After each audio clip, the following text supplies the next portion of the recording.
Imagine, if you will, a moonlit harbor in 1492, where the creak of wooden ships whispers secrets to the waves. The air is thick with salt and anticipation as three vessels, the Nina, the Pinta, and the Santa Maria, prepare to slice through the unknown Atlantic.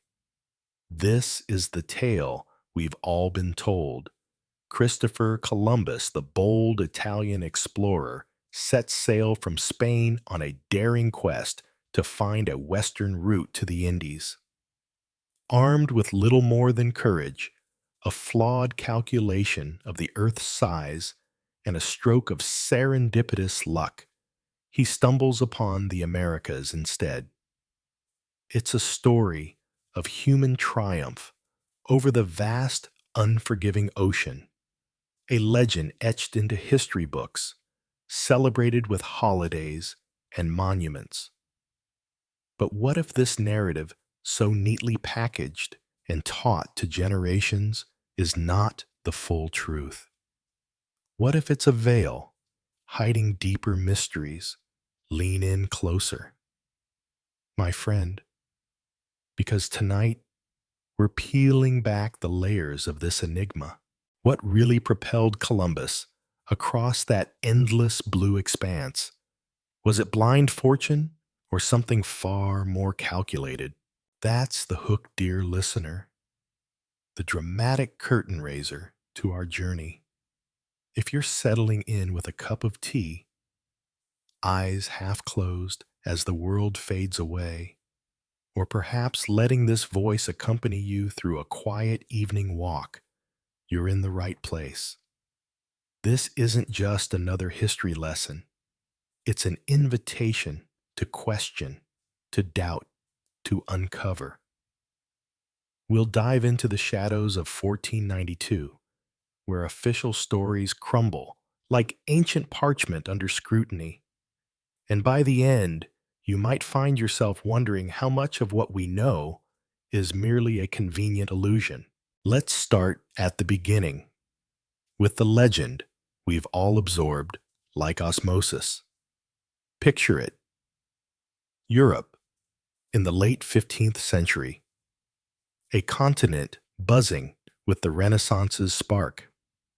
Trade routes to Asia are choked by Ottoman control spices and silks tantalizingly out of reach.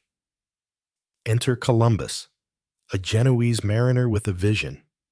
He pitches his plan to monarchs across Europe, finally winning over Spain's Ferdinand and Isabella.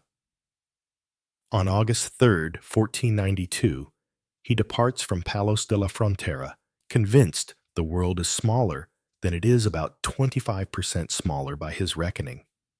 He sails west, expecting to hit Japan or China after a few thousand miles. Instead, after 33 days at sea land ho, the Bahamas emerge from the horizon on October 12th. Columbus claims it for Spain, dubbing the natives Indians in his misguided certainty. He returns a hero, sparking an era of exploration, colonization, and irreversible change. It's portrayed as a gamble that paid off, a mix of bravery, error, and fate's kind hand. School children memorize it. Columbus sailed the ocean blue in 1492.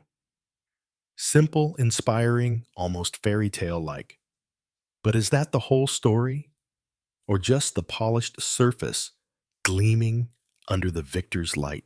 Now, let's introduce the first crack in this facade, the seed of doubt that makes you tilt your head and think, that doesn't quite add up. Columbus wasn't some novice sailor fumbling in the dark. He was a master navigator, a man who'd charted courses across the Mediterranean, studied ancient texts, and hobnobbed with scholars. So how could such a genius make a rookie mistake like grossly underestimating the Earth's circumference? We're told he relied on Paolo dal Pozzo Toscanelli's calculations, which lowballed the planet's size, ignoring more accurate ancient measurements. But really, in an age where Eratosthenes' 2,000-year-old estimate was remarkably close to reality within a few percent, how did Columbus naively ignore it? Was it hubris, ignorance, or something more deliberate? Picture him poring over maps by candlelight, his eyes sharp, not wide with fear, but narrowed in knowing focus.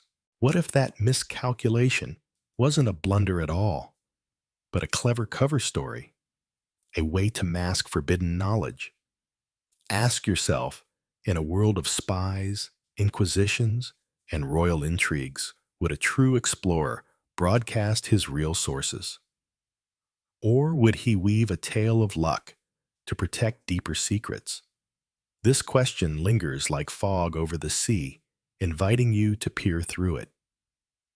What hidden currents pulled him westward with such unshakable confidence? Delving deeper into this doubt, let's examine the man's own words and actions. Columbus's journals reveal a sailor not gripped by terror of the unknown, but buoyed by an almost eerie assurance. He calms mutinous crews with promises of imminent land, as if he could see it on some invisible chart. Historians chalk it up to charisma or delusion. But consider this: what if he knew exactly how far to go? The official narrative hinges on that supposed error. Columbus thought the Earth was 18,000 miles around, not 25,000. Yet scholars like Pierre d'Ailly, whom he cited, knew better. Arabic astronomers had refined Eratosthenes' work centuries earlier, and this knowledge circulated in Europe's libraries. So why the feigned ignorance? It's like a chess master pretending to stumble into checkmate. Perhaps it's because admitting the truth would expose sources too dangerous to name maps from forbidden realms guarded by oaths and shadows. Feel that tingle of intrigue. It's the whisper of conspiracy, urging you to question: was Columbus the discoverer or merely the revealer? Transitioning smoothly into our main thesis, let's pull back the curtain on what I believe is the heart of this mystery: the secret map hypothesis. Forget the image of Columbus as a lucky gambler. Envision him as a custodian of ancient clandestine cartography. The argument is simple yet profound. He wasn't sailing blind. He followed a pre-existing map, one that detailed the Atlantic's secrets, perhaps even the outline of the New World. This isn't wild speculation. It's pieced together from historical fragments like a puzzle scattered by time. Sources whisper of charts from Moorish scholars, Templar archives, or even earlier voyagers lost to history. Columbus's voyage then becomes not a leap of faith, but a calculated expedition to claim what was already known in elite circles. Why the deception? Power, my friend, pure, unadulterated power. In 1492, Spain was consolidating its empire, purging non-Christians and eyeing global dominance. Revealing prior knowledge would dilute the glory, invite rivals, or expose illicit alliances. Instead, they spun a yarn of divine providence and heroic chance. To build this case, let's metaphorically unroll that hidden map. Imagine it yellowed parchment inked with precision that defies the era's supposed limitations. Lines tracing coasts not yet discovered, notations in cryptic scripts. Columbus's father-in-law, Bartolomeu Perestrello, was a navigator in Portugal's Order of Christ, a successor to the Knights Templar, guardians of esoteric wisdom. Through him, Columbus accessed libraries brimming with suppressed lore. And then there's the Piri Reis map of 1513, drawn by an Ottoman admiral who openly credited a Genoese infidel named Colombo for his sources. That map shows South America with uncanny accuracy, including features unseen until centuries later. Coincidence, or evidence of a chain of secret knowledge passing from hand to hand. But why hide it? Think of history as a grand theater where victors script the play.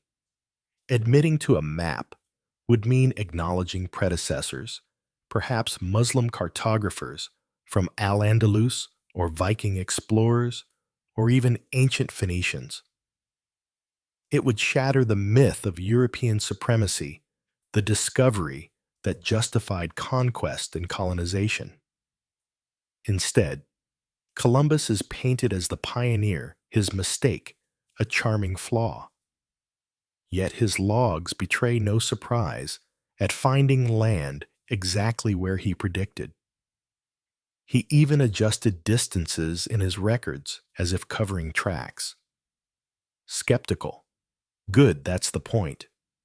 Question the textbooks. Probe the gaps.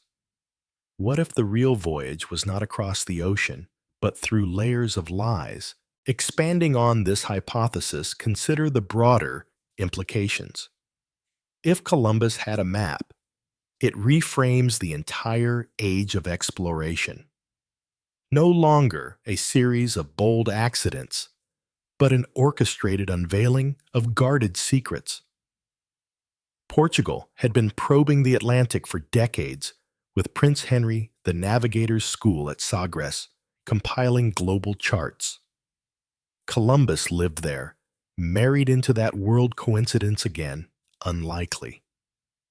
His proposal to Spain wasn't rejected elsewhere because it was mad, perhaps because others knew the truth and guarded it jealously. And the funding from conversos Jewish converts with ties to international networks. It's a web of intrigue where maps were currency more valuable than gold. Rhetorically, I ask you, have you ever felt that official stories are too tidy, too perfect, like a novel where plot holes are glossed over? That's the sensation here, the secret map. Hypothesis fills those holes, offering a narrative rich with drama, betrayal, and hidden agendas. It's addictive, isn't it? The way each clue leads to another, pulling you deeper into the abyss of what-ifs. And as you relax into this tale, let the soothing cadence wash over you. Waves lapping at forgotten shores, carrying whispers of truth. To solidify this thesis, let's weave in evocative imagery. Envision Columbus at the helm stars, wheeling overhead like silent conspirators. The map tucked in his cabin isn't just paper. It's a living artifact, veins of ink pulsing with forbidden voyages. Perhaps it originated in the libraries of Granada, the last Moorish stronghold falling that very year. As swords clashed and flames devoured books, did a few precious scrolls escape smuggled to waiting hands, or from Templar vaults, where knights once hoarded knowledge from the Crusades' maps of lands beyond the Pillars of Hercules, whispered from Arab traders or ancient Egyptians. This hypothesis isn't about debunking Columbus entirely.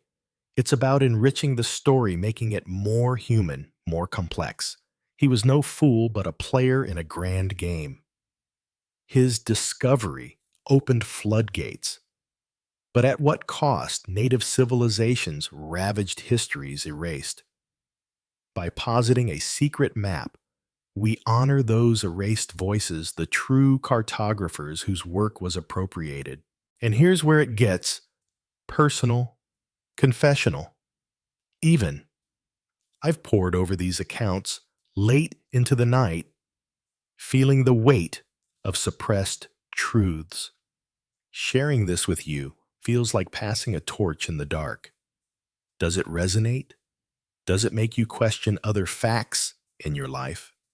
That's the beauty of it. History isn't static. It's a conversation, and you're part of it.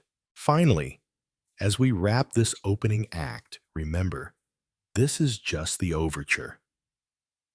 The legend of 1492 stands tall, but doubts are creeping in, like vines on an old statue. The miscalculation, perhaps a smokescreen, the true guide, a secret map echoing ancient wisdom. Stay with me. The cracks widen next. What do you think luck or legacy? Share in the comments below. And if this sparks your curiosity, hit subscribe for more dives into history's hidden depths. Until next time, let the questions linger. What secrets are you ready to uncover? As we transition from the shimmering veil of legend into the jagged fissures of doubt, imagine yourself in a dimly lit archive.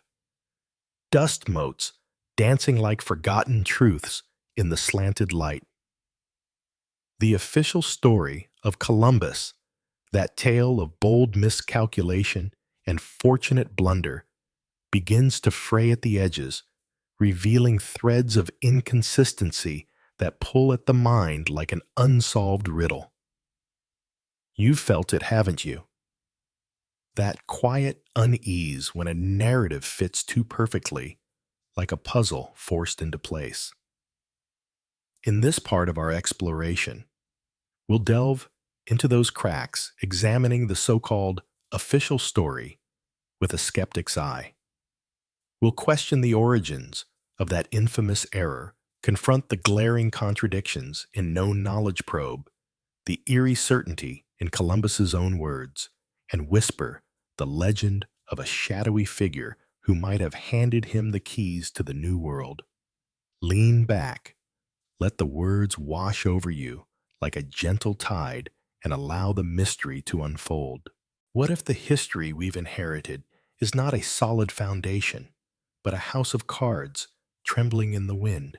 Let's begin by dissecting the official story, that cornerstone of Columbus's voyage, his alleged miscalculation of the Earth's size, purportedly drawn from the map of Paolo dal Pozzo Toscanelli.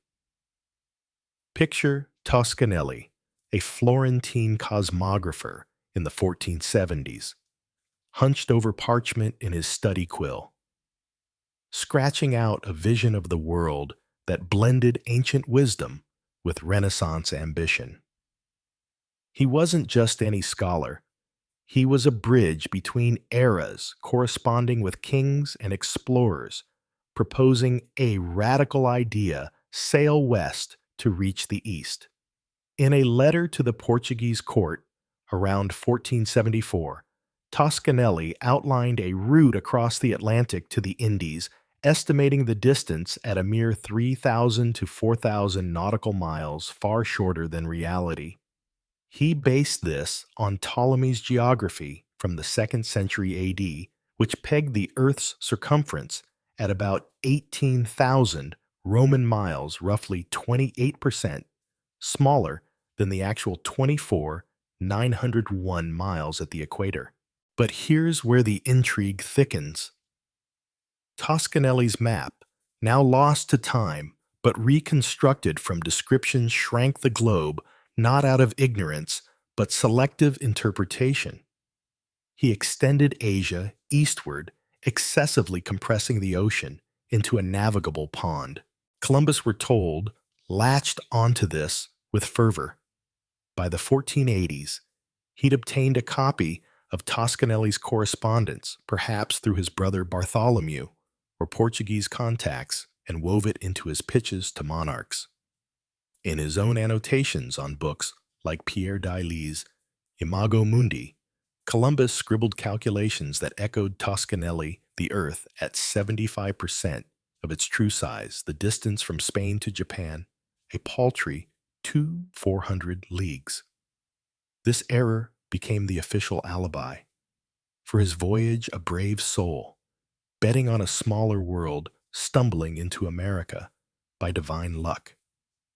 Historians like Samuel Eliot Morison have painted it as honest mistake born of flawed data in an age of rediscovery. Yet as we peel back the layers, doubts emerge like ghosts from the fog. Why did Columbus cling to Ptolemy's underestimated circumference when more accurate figures floated in scholarly circles? Toscanelli himself knew of Eratosthenes' work, yet chose to downplay it. Was this mere oversight, or a deliberate understatement to make the voyage seem feasible to skeptical funders? Imagine the court of Ferdinand and Isabella Gold, scarce after wars with the Moors weighing risks. A shorter ocean sold the dream. The truth might have sunk it. Delving deeper, consider the origins of this miscalculation, not as accident, but artifact of a turbulent era. Ptolemy's Geographia, rediscovered in Europe around 1400, was a revelation. Maps coordinates a gridded world, but it came riddled with errors. Asia bloated the Indian Ocean, enclosed the equator's girth slashed. Toscanelli amplified these, perhaps influenced by Marco Polo's exaggerated travels, which stretched Cathay China impossibly far east. Columbus, ever the opportunist, adjusted units to suit. He used the Italian mile shorter than Arabic, or Roman equivalents, shrinking distances further. In one calculation, he posited the degree of latitude at 56.223 miles instead of the correct 69, yielding a circumference of 20 to 400 nautical miles, perfect for his pitch. Critics at the time, like the Portuguese experts who rejected him in 1484, smelled the fudge. They knew the math didn't add up. But in Spain, amid post-Reconquista zeal, it passed muster. This official story feels confessional now, doesn't it? Like a whispered excuse in the dead of night. It positions Columbus as flawed hero, his error humanizing the myth. But as we question it, the narrative shifts. What if this miscalculation was a smokescreen hiding truer guides? Feel that pull, that addictive curiosity. It's the first crack wide enough to glimpse shadows beyond. And as you relax into this tale, the soothing rhythm of revelation carries you forward. What contradictions lurk next? Shifting our gaze to the knowledge contradiction, we confront a paradox that hums like an unresolved chord in a symphony of deception. How could Columbus, surrounded by the Renaissance's intellectual ferment, ignore the ancient accuracy of Eratosthenes? This Greek polymath librarian of Alexandria in the 3rd century BCE devised a method as elegant as it was precise. Observing the sun's angle at noon in Sine, modern Aswan, and Alexandria, he calculated the Earth's circumference at 252,000 stadia, about 24 through 662 miles, eerily close to today's 24,901 miles, an error of less than 1%. Using shadows and geometry, Eratosthenes proved the world round his work echoing through centuries via Roman scholars like Pliny and Arab astronomers who refined it further. By the 15th century, this knowledge wasn't buried in dusty tomes. It circulated among Europe's elite.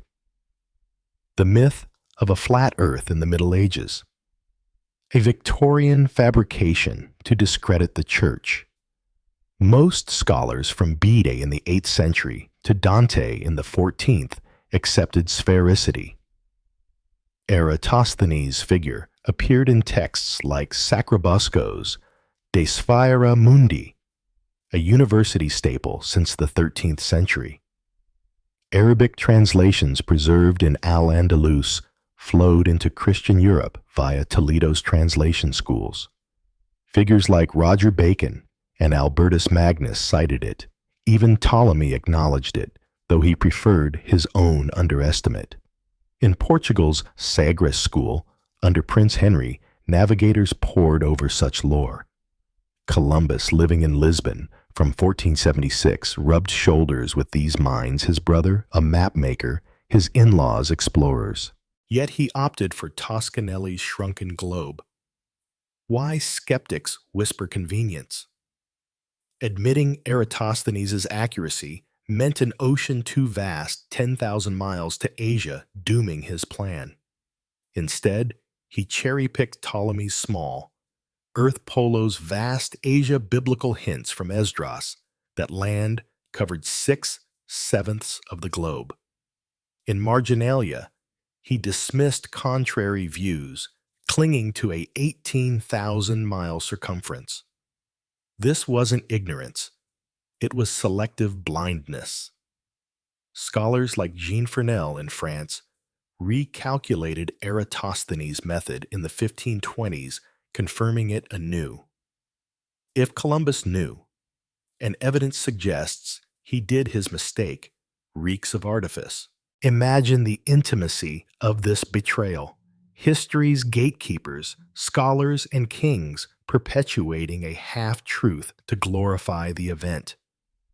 It stirs doubt, doesn't it? Questions bubble like underwater springs. Was Columbus shielding secret maps that bridged the true gap? This contradiction isn't just academic, it's a chasm inviting us to leap into alternative realms.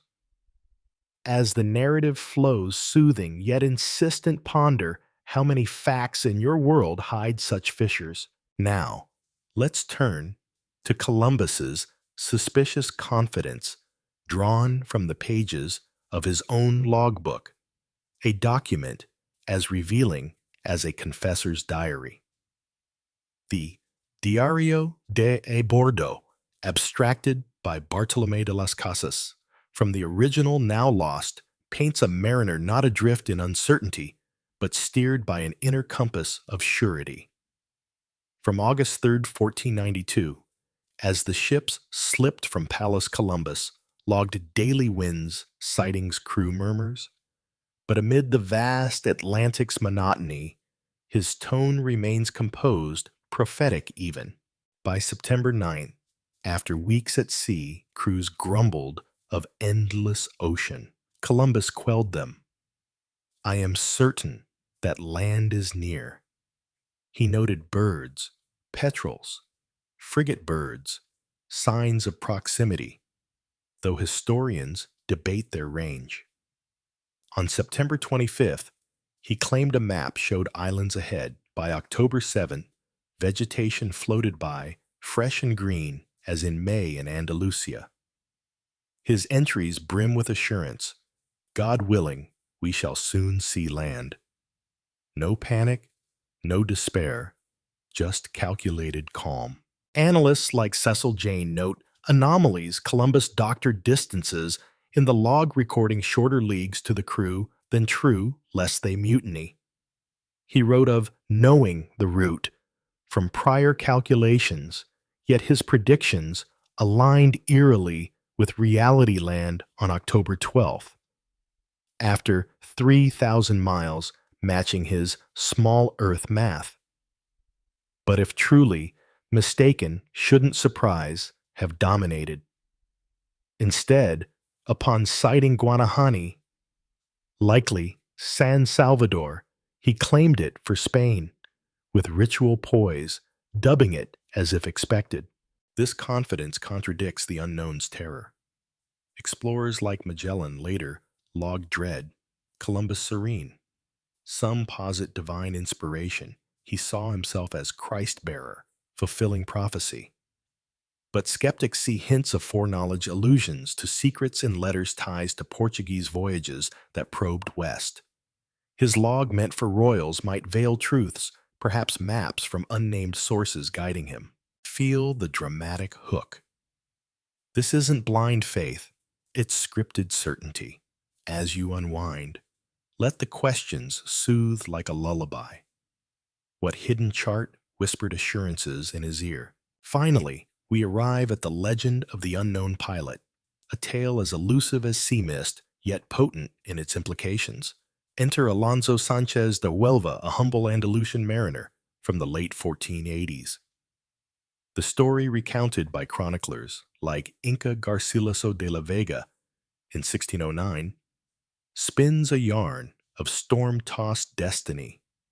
Sanchez, trading to the Canaries, is blown westward by gales stumbling upon islands teeming with gold and natives. Half his crew perishes. The survivors limp back to Madeira or Porto Santo, where Sanchez dying confides his tale and maps to Columbus, then residing there with his in-laws. Garcilaso claimed sources from Andrés de Carvajal, a Columbus associate. Earlier whispers appear in Ferdinand Columbus's biography of his father, hinting at a pilot who had died in his house, revealing Western lands. Alonso, from Huelva, fits the bill, perhaps a pseudonym for anonymity. Critics dismiss it as folklore born post-1492 to diminish Columbus. No primary documents confirm Sanchez's existence. Yet the legend persists. In 1500 pilot Juan de la Cosa's map shows vague Western Isles. Portuguese claims of prior voyages fuel suspicion. What if true Sanchez's maps could explain Columbus's route southwest via Canaries catching trades? It reframes him as appropriator, not innovator. The tale evokes metaphors of inheritance, a deathbed whisper passing forbidden fruit. This legend caps our crack's official story, wobbling under doubt's weight. As we pause, reflect is history, a mirror or mask? Share thoughts below. Subscribe for more. But the journey continues as we venture deeper into the labyrinth of 1492.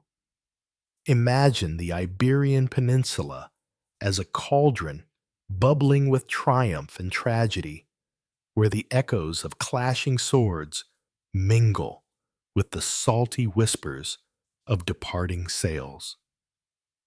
The cracks in the official story have led us here to the shadowed corridors of a forgotten legacy, one that pulses with the brilliance of stars charted long before European eyes claimed them.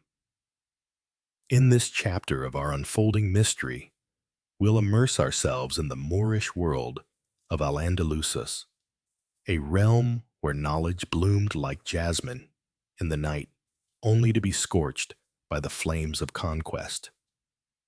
Feel the weight of history pressing close like a confidant's breath in your ear, urging you to question what treasures were lost and which ones slipped through the inferno to guide a certain Genoese navigator settle in.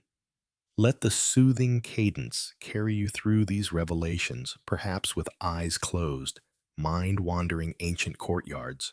The story isn't just told, it's felt, questioned, and relived.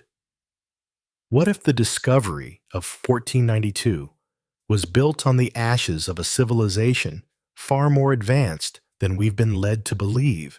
Let's begin with the historical context of 1492, a year etched in duality like a coin with faces of glory and grief spinning through time. On one side, Christopher Columbus sets sail from Palos de la Frontera on August 3rd, his caravels cutting westward into the unknown, backed by the freshly unified crowns of Ferdinand and Isabella. This departure wasn't isolated. It was the crescendo of Spain's Reconquista, a centuries-long crusade to reclaim the peninsula from Muslim rule. On the other mere months earlier, on January 2nd, the last Moorish kingdom fell. Granada Jewel of Al-Andalus surrendered to the Catholic monarchs after a grueling siege. Picture the scene. Boabdil, the Nasrid Sultan, hands over the keys to the Alhambra. His sigh legend says immortalized as the Moor's last sigh while gazing back from the hills. This wasn't mere conquest, it was the culmination of the Granada War, 1482–1492, a brutal campaign that drained Spain's coffers but forged a Christian nation-state. The timing is no coincidence, my friend. It's a confessional whisper from history itself. Columbus had been at the siege, witnessing the fall as a spectator in Santa Fe, the makeshift camp outside Granada. His audience with the royals came amid the victory celebrations. Isabella, flush with triumph over the infidels, turned her gaze outward, funding his voyage with spoils from the war. Why this synchronicity? The Reconquista's end freed resources, men, money, zeal for global ambitions. But delve deeper. Granada's fall marked the erasure of over 700 years of Muslim presence in Iberia, a period of cultural symbiosis now branded heresy. Jews were expelled by July 31st. Muslims forced to convert or flee, and the Inquisition ramped up to purify the realm. Columbus's departure then wasn't just exploration. It was an extension of crusade seeking new lands to Christianize as old ones were cleansed.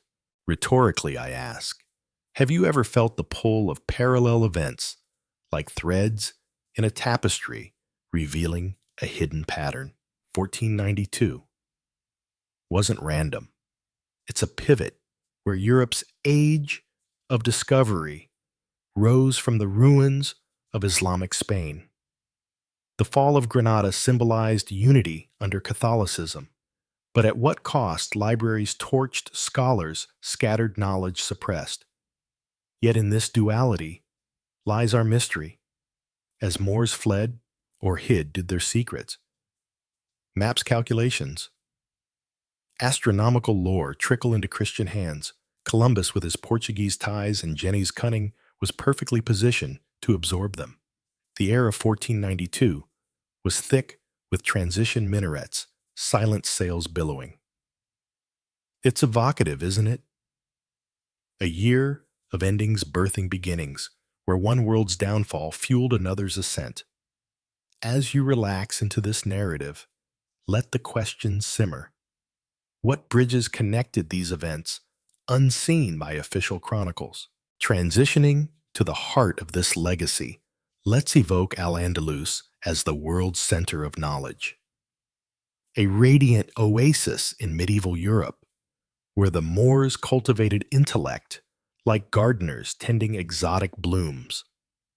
From the 8th century, when Umayyad Prince Abd al-Rahman fled Damascus to establish a caliphate in Cordoba, Al-Andalus became a beacon of learning. Under Muslim rule, it flourished as a multicultural hub. Muslims, Jews, Christians, coexisting in relative harmony, trading ideas across faiths. By the 10th–12th centuries, Cordoba boasted libraries with 400,000 volumes, dwarfing Europe's monastic collections, while street lamps illuminated nights of scholarly discourse. In astronomy, the Moors were visionaries, gazing at the heavens with instruments that mapped the cosmos with poetic precision. Al-Zarqali Arzakal, in 11th century Toledo, refined the astrolabe, creating the Toledon table's star catalogs, predicting planetary motions later used across Europe. These tables, blending Ptolemaic models with Islamic innovations, enabled accurate navigation by stars. Jabir ibn Aflah advanced trigonometry for spherical astronomy, his works influencing Copernicus centuries later. Observatories in Seville and Granada hummed with activity, where astronomers like Nur ad-Din al-Batruji proposed non-Ptolemaic models, questioning geocentricity long before Galileo. This wasn't abstract.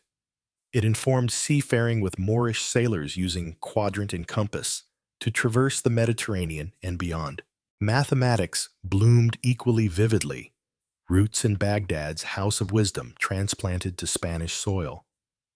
Al-Khwarizmi's algebra, his name birthing algorithm, was refined in Al-Andalus, where scholars like Ibn al-Bana introduced decimal fractions and symbolic notation.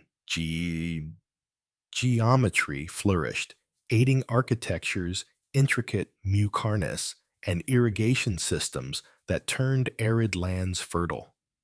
These advances intertwined math, fueled astronomical calculations, essential for determining prayer times, calendars, and latitudes. But cartography, that's where the mystery deepens, like ink bleeding across parchment.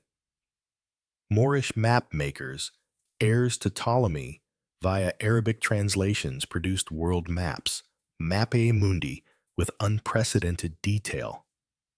Al-Idrisi, in 12th century Sicily, influenced by Andalusian schools, crafted the Tabula Rogeriana, a silver disc map depicting the known world, including accurate African coasts and hints of Atlantic isles. In Toledo's translation, centers, Jewish and Christian scholars rendered Arabic texts into Latin, disseminating Moorish geography. Portolan charts with rhumb lines for navigation evolved here, blending math and astronomy for precise sea routes. Imagine the intimacy. Scholars in Cordoba's great mosque debating under arches that mirrored the universe's order. This knowledge wasn't hoarded. It seeped into Europe via refugees and translations, sparking the Renaissance. Al-Andalus was a forge of intellect, where Moors like Averroes ibn Rushd synthesized Aristotle with Islamic thought, influencing Aquinas. Yet this brilliance cast shadows envy from Christian kingdoms who coveted the lore, even as they conquered. Skeptically question, why does mainstream history downplay this? Al-Andalus's advancements in these fields weren't peripheral, they were foundational. Astronomy for stargazing voyages, math for calculating distances, cartography for charting unknowns. All tools a navigator like Columbus might crave. As the narrative flows, soothing like a desert breeze, ponder, did these fruits of Moorish genius survive the fall, hidden in plain sight? Now, we confront the purge of knowledge, a dark chapter where flames devoured centuries of wisdom, like a jealous lover, destroying letters from the past. The Spanish Inquisition, established in 1478 by papal bull to root out crypto-Jews and heretics, intensified after Granada's fall. Initially, targeting conversos, forced converts, it expanded to Muslims, viewing Moorish heritage as a threat to Catholic purity. Book burnings became spectacles of pious cruelty, symbolizing the erasure of Islamic influence. In 1499, 1500, Cardinal Francisco Jimenez de Cisneros, Inquisitor General, orchestrated mass baptisms in Granada, then ordered the burning of Arabic manuscripts in the Plaza Bib Rambla. Estimates vary 5,000 to over 1,000,000 volumes. Quran scientific treatises, philosophical works reduced to ash, sparing only medical texts for their utility. This wasn't isolated.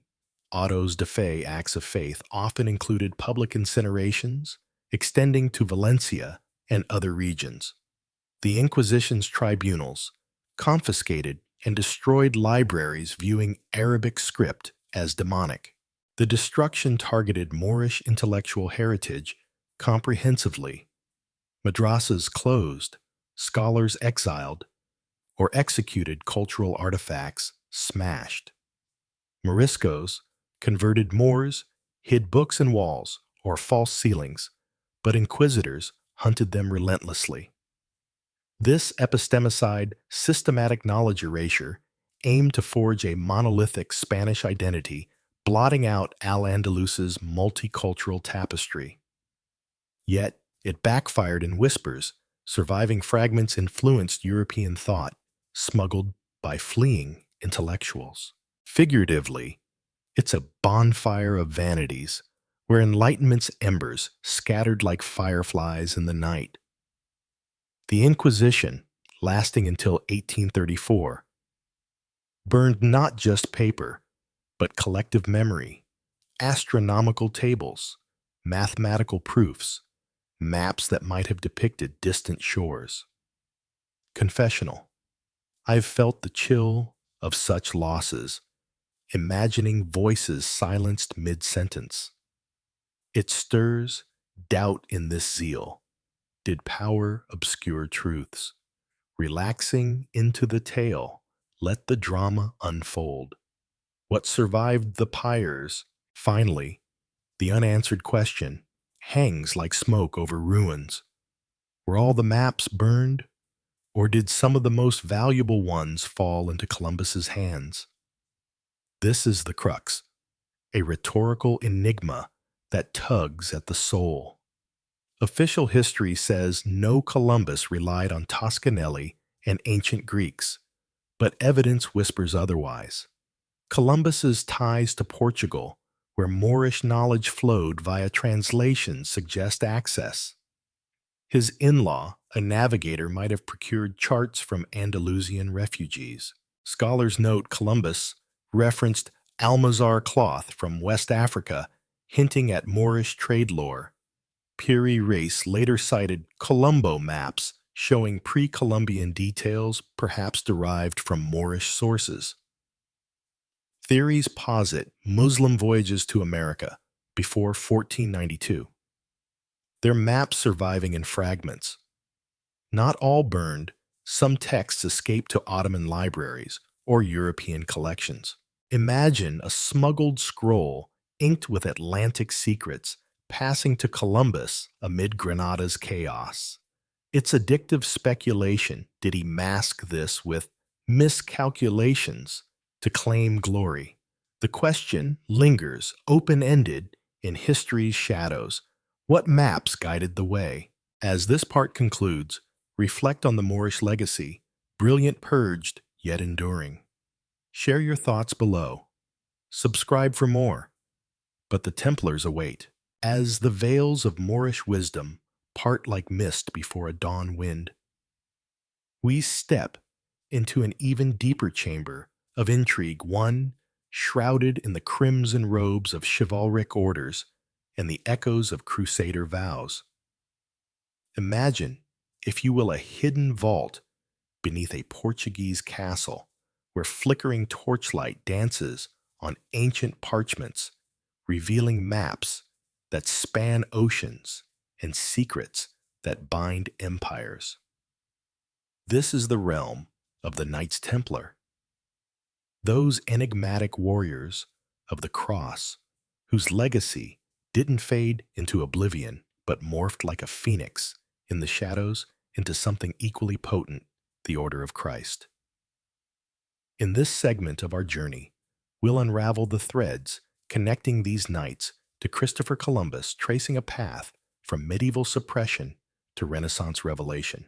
Feel that intimate pull, my friend. It's the confessional whisper of history inviting you to question the victor's tales.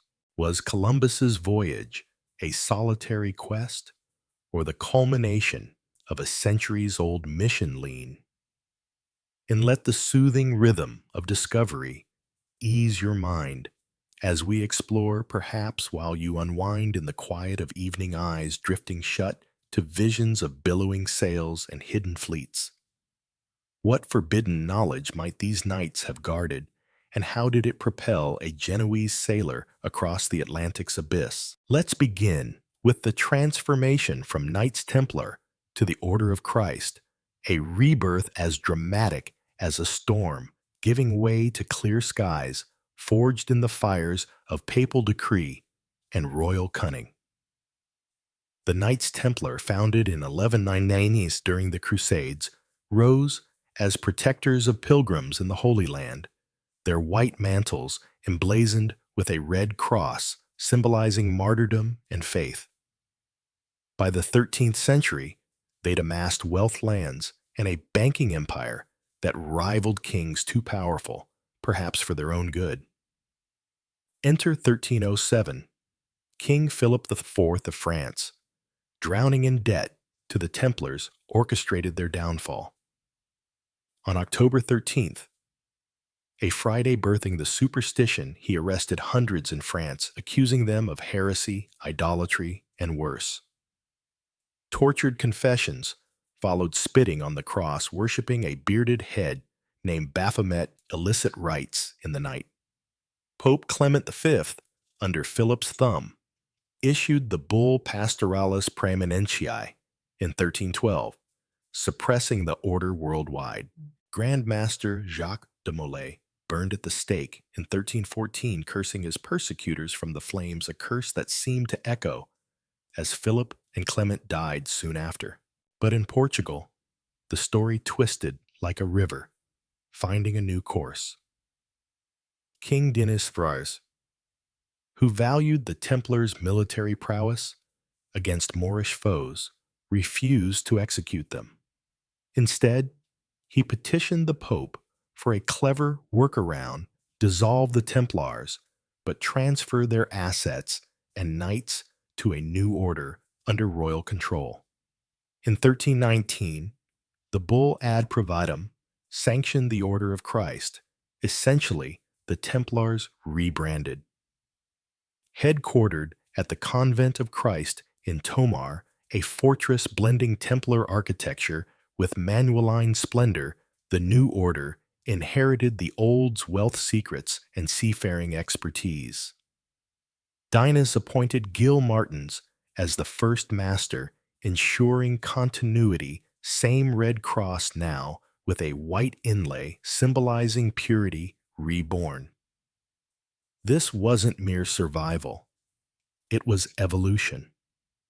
The Order of Christ became Portugal's vanguard in exploration funding voyages under Prince Henry the Navigator, who served as its Grand Master from 1417.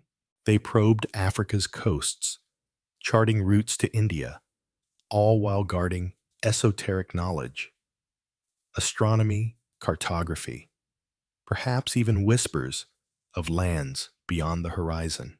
Rhetorically ponder this in an era of inquisitions and burnings. Why did Portugal shelter these heretics? Was it pragmatism or something deeper? A shared vision of a Christian empire spanning seas. The rebirth feels confessional, like a secret passed in hushed tones. As you relax into this tale, imagine the knights' mantles fluttering in Atlantic gales, their cross a beacon of resilience. This transformation sets the stage for Columbus, bridging medieval crusade to age of discovery. But how does it connect directly? The symbols tell a story, shifting our focus to the symbol on the sails, that vivid red cross of the Order of Christ, an undeniable sign etched against the white canvas like blood on snow, whispering allegiances louder than any manifesto. When Columbus's caravels, the Nina Pinta and Santa Maria, unfurled their sails in 1492, they bore this emblem prominently, a Maltese-style cross with arms of equal length, flaring at the ends, red as the Passion of Christ. It's no mere decoration. It's a badge of patronage, a declaration of mission. The Order of Christ's successor to the Templars had long adorned Portuguese explorers' vessels with this cross. Vasco da Gama would carry it to India in 1498. And earlier voyages under Henry the Navigator flew it as a talisman against the unknown. For Columbus, an Italian in Spanish service, why this Portuguese symbol? The answer lies in layers of alliance and secrecy. The cross symbolized the order's dual role, spiritual warriors and maritime pioneers. Rooted in Templar iconography, it evoked the Crusades' fervor red, for the blood of martyrs, the cross for salvation. In Portugal, it became synonymous with discovery. Prince Henry's ships bore it as they claimed Madeira, and the Azores turning the Atlantic into a Christian domain. Columbus, residing in Portugal from 1476 to 1485, immersed himself in this world. His marriage tied him closer, but the sail's cross suggests sponsorship or influence beyond Spain's Ferdinand and Isabella. Theories posit the order quietly backed him, providing maps or funds through intermediaries to extend their reach. Its undeniable replicas and historical depictions show the Santa Maria's mainsail emblazoned with the cross, a visual oath to Christ and the order. Analyze deeper. This wasn't Spanish heraldry. The Spanish used the pillars of Hercules or royal arms. The cross screamed Portuguese affiliation, perhaps a nod to Columbus's in-laws or a covert signal. In an age of espionage, symbols carried codes. Did this one mask Templar legacies, like hidden routes or treasures, feel the evocative power? Sails snapping in the wind. The red cross, a defiant mark against the blue expanse, evoking Crusader zeal redirected westward. Skeptically question: was it coincidence or a thread in a larger tapestry? This symbol bridges to personal connections, pulling us intimate with Columbus's life. Now, reveal the family connection, a bond as intimate as a whispered vow, linking Columbus directly to the order's inner sanctum through his father-in-law, Bartolomeu Perestrello. Columbus married Felipa Moniz Perestrello in 1479, a Portuguese noblewoman whose lineage opened doors to elite circles. Bartolomeu Felipa's father was no ordinary man.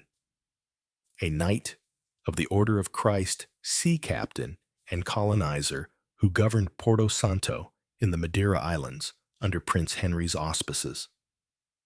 As a high-ranking member, Perestrello had access to the Order's secret archives vaults brimming with Templar-inherited lore, nautical charts, astronomical tables, and perhaps maps of uncharted waters.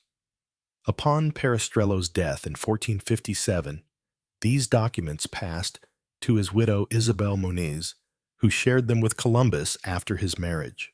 This inheritance was gold for an aspiring explorer. Columbus lived on Porto Santo, studying Perestrello's logs of Atlantic voyages, which included probes westward. The Order's school at Sagres, under Henry's direction, compiled global knowledge, Arabic, Greek, and perhaps Templar secrets from the Crusades. Through this tie, Columbus gained insights into winds, currents, and distant lands, fueling his enterprise of the Indies. Its confessional family whispers in candlelit rooms charts unrolled like sacred scrolls. Perestrello's status as Order Knight, descended from Italian nobility serving in reconquests, mirrored Templar ideals.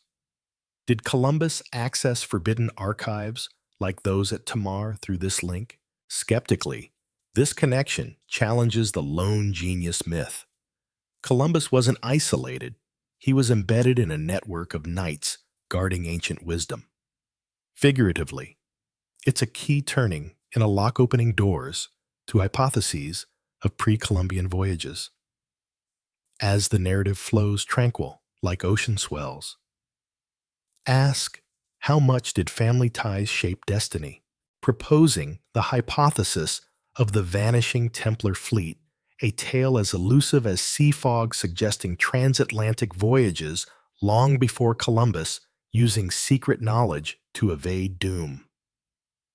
In 1307, as arrests loomed, the Templars' fleet at La Rochelle, up to 18 galleys laden with treasure, vanished overnight.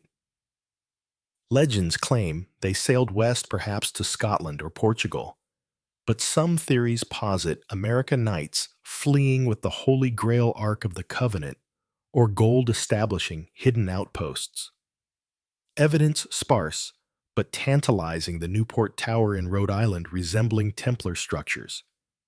Kensington runestone in Minnesota, inscribed with 1362 Nordic Templar runes. Henry Sinclair, Earl of Orkney, with Templar ties, allegedly voyaged to Nova Scotia in 1398. Per Zeno narratives, the fleet, versed in navigation from Crusades and Arab contacts, could have used Viking routes or Phoenician lore. Post-suppression survivors in Portugal's Order of Christ may have preserved these maps. Hypothesis: Templars reached Oak Island, burying treasures, their knowledge passing to Columbus via the Order. Its dramatic ships vanishing into sunset nights, forging new worlds in secrecy. Question: did this lost fleet chart the path Columbus followed? Building the theory: Columbus's mission as Order sponsored to officially reveal a secret route. The Order, under Henry the Navigator, amassed Atlantic intel, perhaps from Templar voyages.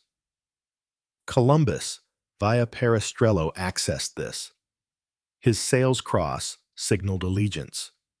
Theory: the voyage was a crusade extension, claiming lands for Christ, using guarded maps to bypass Ottoman routes. Spain funded overtly, but Order influence lurked. Conversos with Templar links backed him. Columbus saw himself as Christ-bearer, fulfilling prophecy. The secret route hypothesis: prior knowledge from Templar fleets revealed officially to secure claims. Evocative: Columbus at helm, cross aloft, unveiling what was known in shadows. Skeptical: it reframes history as conspiracy. As we conclude, ponder secrets in plain sight. As the Templar shadows recede like ghosts at dawn, we arrive at the precipice of revelation, a moment where fragments of parchment become the smoking gun in our grand conspiracy. Imagine holding a map, not just as a guide, but as a confession etched in ink, its lines defying the boundaries of time and knowledge. This is the Piri Reis map, a relic from 1513 that shatters the illusion of Columbus's accidental discovery, pulling us into a web of ancient secrets and hidden voyages. If you've been drifting with me through these whispers of history, perhaps with the soft hum of evening around you, eyes heavy, yet mind alight, you're ready for this climax. We'll unveil the map's astonishing accuracies. Hear Piri Reis's own admissions confront the impossible depiction of an ice-free Antarctica, and trace the enigmatic sources that fed into Columbus's hands. Feel that intimate thrill, my friend. It's the confessional hush before the truth spills out. What if this single artifact proves that the New World wasn't new at all, but a secret long guarded by the elite? Lean closer. The evidence awaits, soothing in its certainty, addictive in its implications. Have you ever wondered how deep the rabbit hole goes? Let's plunge in together. Let's commence with introducing the Piri Reis map, a cartographic marvel that emerged from the Ottoman Empire like a phoenix from forgotten ashes, challenging everything we thought we knew about the age of exploration. Crafted in 1513 by Ahmed Muhiddin Piri, better known as Piri Reis, an admiral in the Ottoman Navy and a master cartographer. This map is no ordinary drawing. Surviving as a fragment roughly one-third of the original world map, it's preserved on gazelle skin, measuring about 90 by 65 centimeters, and housed today in Istanbul's Topkapi Palace. Rediscovered in 1929 during renovations, it burst into the scholarly world like a long-buried secret demanding attention.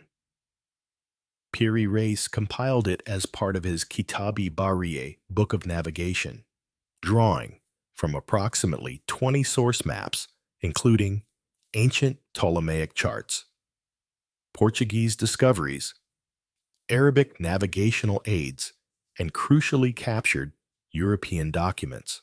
What makes it astonishing? Its depiction of the South American coast, rendered with a precision that borders on the eerie for the early 16th century. The map traces the eastern shoreline from the Caribbean down to the Strait of Magellan, capturing the bulge of Brazil, the Rio de la Plata estuary, and even the Falkland Islands with remarkable fidelity. Rivers like the Amazon and Orinoco snake inland with accurate placements and coastal features align so closely with modern surveys that experts have marveled at its detail far beyond what European explorers like Cabral or Vespucci had documented by 1513. Piri Reis notes landmarks with vivid descriptions. This country is inhabited. The entire population goes naked, or tales of giants and monsters drawn from sailors' yarns, adding a layer of mythical allure. But it's the technical prowess that captivates the map employees, a projection similar to modern azimuthal. Equidistant methods centering on Cairo, which allows for surprisingly accurate longitudes, a feat not mastered in Europe until the 18th century. Evocative, isn't it? Picture Piri Reis in his Constantinople workshop, quill in hand under lamplight, piecing together fragments from captured ships and ancient libraries, his map a mosaic of forbidden knowledge. This wasn't mere artistry. It was a strategic tool for Ottoman expansion, blending Islamic scholarship with spoils of war. Yet for our mystery, it's the South American details that scream anomaly. How could an Ottoman admiral know the curve of Patagonia or the indent of the Gulf of San Matias when Spanish explorers were still sketching crude outlines? Skeptically, we must ask, was this luck, genius, or inheritance from sources far older and more global than admitted? As you settle deeper into this tale, let the imagery wash over you. Parchment, crackling like waves on distant shores, revealing lands that shouldn't be known. The map isn't just a drawing. It's a portal to suppressed histories pulling you in with its quiet insistence. Delving into Piri Reis's confession, we encounter words that feel like a whispered admission in a confessor's booth, direct from the mapmaker himself, etched in marginal notes that tie this artifact straight to Christopher Columbus. Piri Reis didn't hide his methods. He documented them with scholarly candor, listing his sources in Ottoman Turkish script along the map's edges. Among the 34 inscriptions, several stand out as bombshells. He writes, "This section shows in what way this map was arranged. I, poor, humble Piri Reis, have composed it. No one owned a map like this at this time." But then the revelation, the coasts and islands on this map are taken from the map of Colombo. Colombo, clearly Columbus, the Genoese infidel. As Piri Reis dubs him in another note, he elaborates, "In the time of Sultan Selim Khan, may his sultanate endure, a map drawn by Colombo in the western region came into my hands. This map was drawn by Colombo, a Genoese. He was a great sailor. He had been to those regions and drawn the map accordingly. More precisely, In inscription number 6, these shores are named the Shores of Antilia. They were discovered in the year 896 of the Arab calendar, 1490 AD, but likely referring to 1492. But it is reported thus that a Genoese infidel, his name was Columbo, he it was who discovered these places. For instance, a book fell into the hands of the said Columbo, and he found it written in this book that at the end of the Western Sea, Atlantic, that is on its western side, there were coasts and islands and all kinds of metals and also precious stones. Piri Reis claims this Columbus map was captured from a Spanish vessel during a naval skirmish, part of 8 charts from the enemy that informed his compilation. He quotes tales from Columbus's voyages, encounters with natives, strange creatures, and lands rich beyond imagination. This confession is intimate, almost personal Piri Reis, acknowledging a debt to a rival explorer bridging Ottoman and European worlds in a single stroke. It confirms Columbus had detailed maps of the Americas post-1492, but ones so advanced they suggest pre-existing knowledge. Why admit this? Perhaps scholarly integrity or pride in synthesizing superior work. Rhetorically, consider if Columbus's map was a source for such accuracy. What maps did he use? It's addictive, this chain of admissions, each link pulling you toward deeper conspiracies, as the narrative soothes like a lullaby of secrets. Question, the official line, does this not prove? Columbus followed hidden guides. Highlighting the Antarctic anomaly thrusts us into the realm of the impossible. A depiction so outlandish it feels like a dream woven into reality, challenging the very timeline of human knowledge. At the map's southern edge below South America stretches a landmass that many interpret as Antarctica, shown connected to the Andes via a now submerged isthmus and remarkably without its ice sheet. This coastline mirrors Queen Maud Land, with features like the Weddell Sea and Ross Sea faintly outlined as if viewed from above during a warmer epoch. Antarctica wasn't officially discovered until 1820 by Russian explorers, and its ice-free contours weren't mapped until seismic surveys in the 1950s revealed the subglacial landscape. Yet here in 1513, Piri Reis portrays it with uncanny precision, mountains, rivers, bays, all as they would appear, sans 2-mile thick ice. Piri Reis notes, the way this region of Antilia is found is thus the infidel Columbo. The Genoese first went with 3 ships to that island. But it is said that in ancient times the sea engulfed a city there.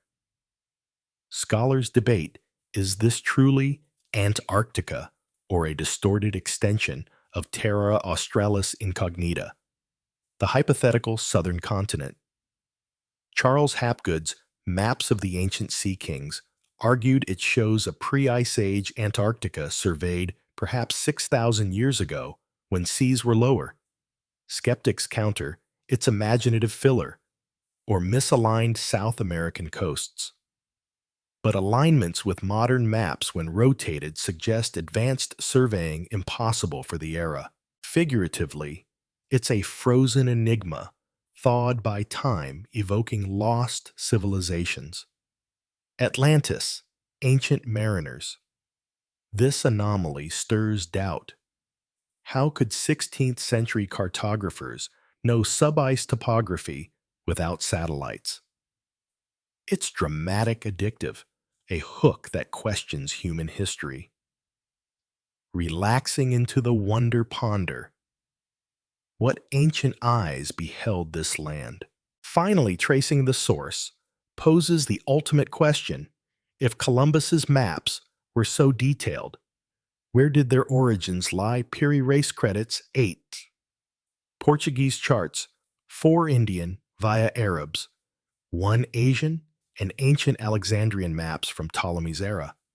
But the Columbus map captured in 1501 during a raid provided the American details. So whence Columbus? Our hypothesis circles back Moorish cartographers, Templar archives, perhaps Phoenician, or Viking legacies. The Antarctic hint suggests sources from a warmer climate pre-4000 BCE when Antarctica was navigable. Theories abound alien aid, lost civilizations like Mu or Atlantis, or simply accumulated knowledge from unrecorded voyages. Rhetorically, if chains of maps reach into antiquity, who were the first cartographers? This traces a lineage of secrets from ancients to Templars, to Moors, to Columbus, to Piri Reis, its confessional history admitting its layers. As we pause, reflect what other maps lie hidden, as the enigmatic threads of our journey converge, like rivers merging into a vast uncharted ocean. We stand at the threshold of truth, ready to weave them into a tapestry that redefines the voyage of 1492. You've traveled with me through the mists of legend, the cracks of doubt, the luminous legacy of the Moors, the shadowy vows of the Templars, and the startling revelations of the Piri Reis map. If you've been letting these words cradle you into relaxation, perhaps with the gentle hum of night around you, or the soft glow of a screen, as your companion, now is the moment to lean in closer. Feel the intimate pull of discovery, that confessional whisper, urging you to question everything. What if the discovery of America wasn't a stroke of luck, but a meticulously orchestrated deception, rooted in ancient knowledge and hidden agendas? In this final act, we'll connect the dots and render a verdict on history's dual narratives and leave you with an open door to endless wonder. Imagine the weight of secrets lifting like fog dissolving under a rising sun, revealing a landscape forever altered. Are you ready to rewrite the truth? Let's begin, my friend, with the synthesis that binds it all. Connecting the evidence starts with peeling back the layers of deception that have shrouded Columbus's voyage for centuries, much like a master illusionist concealing his tricks behind a curtain of smoke and mirrors. At the heart lies the official story, that charming tale of miscalculation and serendipity, where Columbus, relying on Toscanelli's flawed map, underestimated the Earth's girth and stumbled upon the Americas by sheer fortune. But as we've unraveled, this narrative crumbles under scrutiny. His supposed genius mistake ignores Eratosthenes' ancient accuracy, known to scholars of his time, and his logbooks brim with a suspicious confidence that defies the terror of the unknown. Whispers of the unknown pilot, Alonso Sanchez de Huelva, hint at prior voyages' maps passed in deathbed secrecy, suggesting Columbus wasn't pioneering, but appropriating. This deception wasn't accidental. It was a veil crafted to mask sources too explosive for public revelation, sources that tie into the Moorish legacy, the Templar intrigue, and the Piri Reis enigma. Picture the Iberian Peninsula in 1492 as a crucible of convergence, where the fall of Granada, the last Moorish bastion, coincided eerily with Columbus's departure. Al-Andalus had been a beacon of enlightenment, its scholars mastering astronomy with astrolabes that pierced the heavens, mathematics that unlocked the universe's codes, and cartography that mapped worlds beyond European horizons. Al-Idrisi's Tabula Rogeriana, with its precise depictions, of coasts and seas exemplified this prowess, blending Greek Arabic and perhaps even older knowledge from Phoenician traders or lost civilizations. Yet as the Inquisition's flames devoured libraries in Bib Rambla, purging Moorish intellectual heritage in a frenzy of purification, not all was lost. Smuggled scrolls, hidden archives, these could have flowed into waiting hands. Conversos, Jewish and Muslim converts navigating the shadows of persecution formed networks that preserved forbidden lore. Columbus, with his Genoese cunning and Portuguese ties, was ideally positioned to intercept this flow. His miscalculation becomes a clever ruse, disguising reliance on Moorish maps that accurately gauge the Atlantic's expanse, perhaps even hinting at transoceanic lands known to Arab navigators centuries prior. Now, layer in the Templar connection, that crimson thread weaving through the narrative like bloodlines in a royal dynasty. The Knights Templar, suppressed in 1307 amid accusations of heresy, didn't vanish. They metamorphosed into Portugal's Order of Christ, safeguarding their vast wealth, esoteric wisdom, and a fleet that mysteriously disappeared from La Rochelle. Hypotheses swirl. Did these ships laden with treasures and ancient charts, perhaps acquired during crusades from Arab savants or Byzantine vaults, cross the Atlantic, establishing secret outposts? The Red Cross on Columbus's sails wasn't ornamental. It was a badge of allegiance signaling sponsorship from this reborn order. His father-in-law, Bartolomeu Perestrello, a high-ranking knight in the order, granted access to Sagra's nautical school, where Prince Henry compiled global secrets. Columbus's mission then emerges as a Templar orchestrated reveal, officially unveiling a route long known in elite circles, claiming it for Christian empires while diluting prior claims. The Vanishing Fleet's knowledge maps of American coasts' navigational lore could have passed through this chain, blending with Moorish precision to form the secret map that guided him westward with unerring certainty. And here the Piri Reis map serves as the smoking gun, a 1513 artifact that crystallizes this conspiracy into irrefutable form. Ottoman Admiral Piri Reis openly confesses to using a map drawn by Colombo, captured from Spanish ships, to depict South America's coasts with astonishing detail, the Amazon's delta, Patagonia's curve far beyond contemporary explorations. But the Antarctic anomaly elevates it to the profound, a continent shown ice-free, its subglacial rivers and mountains mapped as if surveyed in a warmer era, knowledge impossible without ancient sources. Tracing back, if Columbus's maps informed Piri Reis, and those drew from Templar Moorish syntheses, we glimpse a chain stretching to antiquity.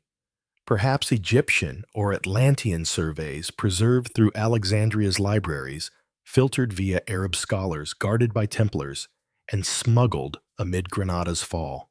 The complete picture, a grand deception where Columbus, backed by the Order of Christ, used purged Moorish and Templar knowledge to discover what was already known, spinning a yarn of luck to justify conquest, erase non-Christian contributions, and consolidate power.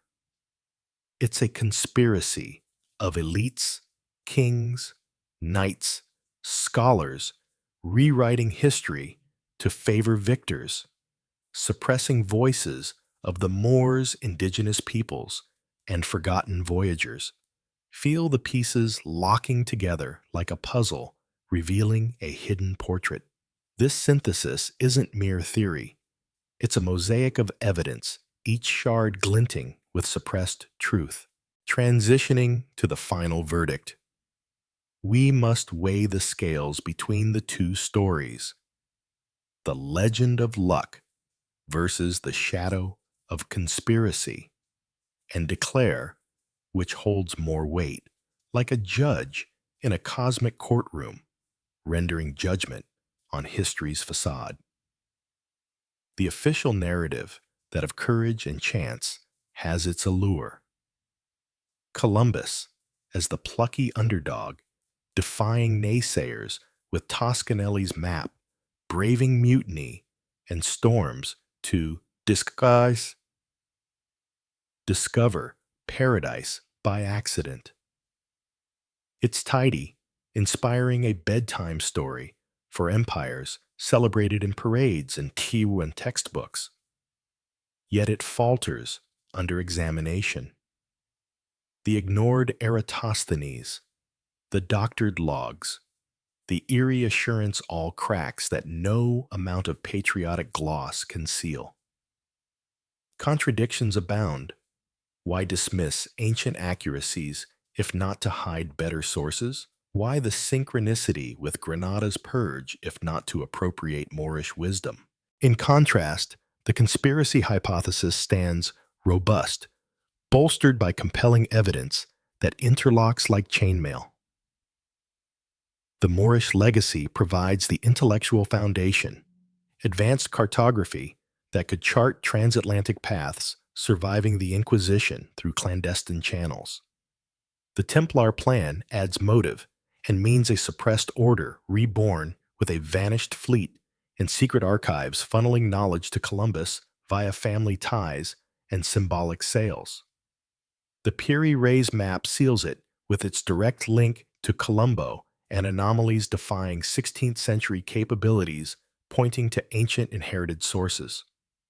Compare the two. Luck relies on coincidences, perfect storms, bird sightings, timely landfall, while conspiracy explains them as calculated steps.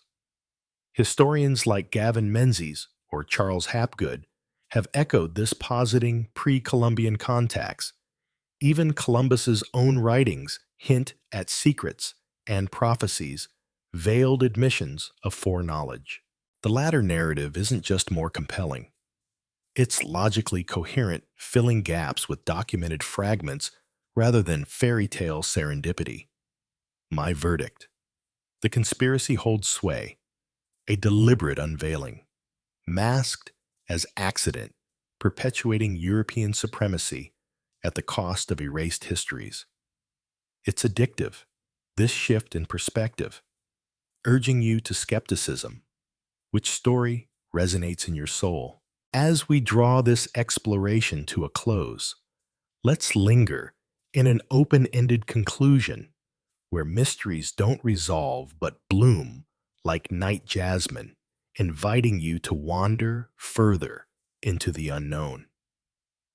History, as we've seen, is often written by the victors, those who wield pens like swords, inking narratives that glorify their deeds while burying the bones of the vanquished. In 1492, Spain emerged triumphant, purging Moors, expelling Jews, and claiming a new world as divine right, all while Templar shadows pulled strings from afar.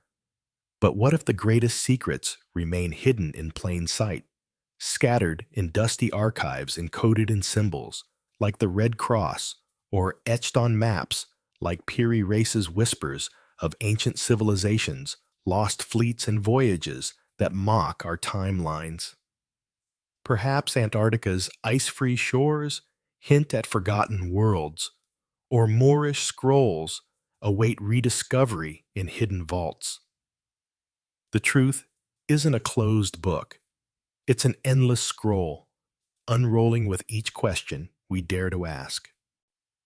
So, dear listener, as you ease into sleep or reflection, carry this with you. Doubt the textbooks, probe the legends, and seek your own maps to hidden realms. What do you think, luck or legacy? Share your theories in the comments below. Let's unravel more together. If this journey sparked your curiosity, Subscribe for deeper dives into history's enigmas, like the Templars' lost treasures or ancient anomalies. Hit that like button if you're questioning everything now. And until next time, remember, the ocean of truth is vast, and we've only skimmed its surface. Sweet dreams, or perhaps awakened wonder.